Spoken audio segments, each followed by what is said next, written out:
রামগতিতে প্রাথমিকের বৃত্তিপ্রাপ্তদের সংবর্ধনা। লক্ষ্মীপুরের রামগতিতে প্রাথমিকের বৃত্তিপ্রাপ্তদের সংবর্ধনা দেওয়া হয়েছে।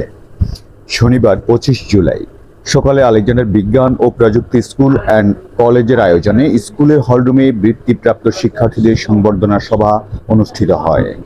অনুষ্ঠানে 2026 সালে প্রাথমিকের ট্যালেন্টফুল ও সাধারণ বিভাগে বৃত্তিপ্রাপ্ত 20 জনকে সংবর্ধনা দেওয়া হয়। এ সময় বৃত্তিপ্রাপ্তদের ফুলের শুভেচ্ছা জানানোর পর স্কুলের পক্ষ থেকে বিভিন্ন শিক্ষা সামগ্রী উপহার প্রদান করা হয়। বিদ্যালয়ের প্রধান শিক্ষক মোহাম্মদ ফখরুল ইসলাম মিহিরের সভাপতিত্বে অতিথি ছিলেন আলেকজান্ডার বাজার উন্নয়ন কমিটির সাধারণ সম্পাদক ও শিক্ষা অনুরাগী জাহাঙ্গীর আলম তালুকদার, স্কুলের পরিচালক ডাক্তার মাসুদ জাহান মাহমুদ, রাতুল পাল, নজরুল ইসলাম মাসুদ খন্দকার ও হাসানুল বান্না ফয়সাল প্রমুখ। অনুষ্ঠানে বিদ্যালয়ের শিক্ষার্থীদের পাশাপাশি বিপুল সংখ্যক অভিভাবক উপস্থিত ছিলেন।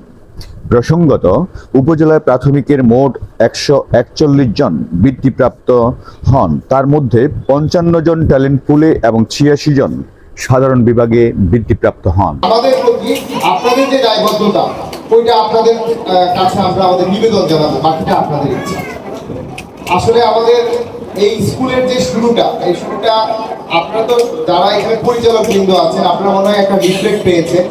প্রত্যেকের চেহারা ছিলা, ওনারা প্রত্যেকেই যার যার জায়গা থেকে সফলভাবে আছে।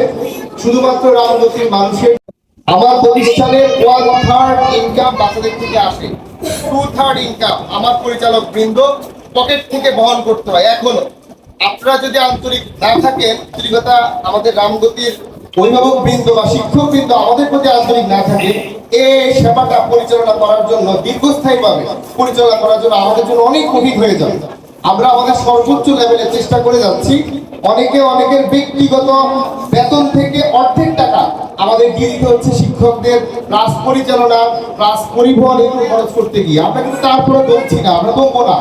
আমাদের ইচ্ছা হলো আমরা একটা মানসম্মত শিক্ষা, যে শিক্ষা আমি আমার ছেলের জন্য ঢাকায় চিন্তা করব, যে শিক্ষা আমি আমার ছেলের জন্য নোয়াখালী চিন্তা করব, সেই শিক্ষাটা রামগতি থাকতে হবে। এই শুরু করেছে। আমাদের প্রথমে একটা চ্যালেঞ্জ ছিল যে আমরা টিচার দিব হচ্ছে পাবলিক বিশ্ববিদ্যালয়। এই কথাটা আসলে খুবই কঠিন বাস্তবায়ন করা, এই জন্য কারণ আমাদের এখান থেকে মিনিমাম দূরত্ব যে পাবলিক বিশ্ববিদ্যালয়ে, তাও যাতায়াতে প্রায় 2 ঘন্টার পর। তো এত সকালবেলা আসলে ওখান থেকে যেহেতু স্থানীয় টিচার আমরা নিব না, আমরা পাবলিক বিশ্ববিদ্যালয়ের টিচার নিব। ওনাদেরকে আমরা যে আনছি, ওনারাও আমাদের জন্য যথেষ্ট রকম আন্তরিকভাবে কাজ করছে এবং ওনারা দায়িত্বের সাথে, অনেকে যখন ক্লাস থাকে, আমি অনেক সময় সিলেট থেকে আসার পথে ওনাদেরকে পথে পাই। আমি আমার বৈবাহিক সূত্রে আমি সিলেটে বিয়ে করেছিলাম, সেই সূত্রে আমার তো মানুষের পথে দেখা হয়। এত সকালবেলা আসলে ওনারা কষ্ট করে আসে, এই জন্য আমাদের প্রতিষ্ঠানের পক্ষ থেকে আমাদের শিক্ষকদের আমি ধন্যবাদ জানাই।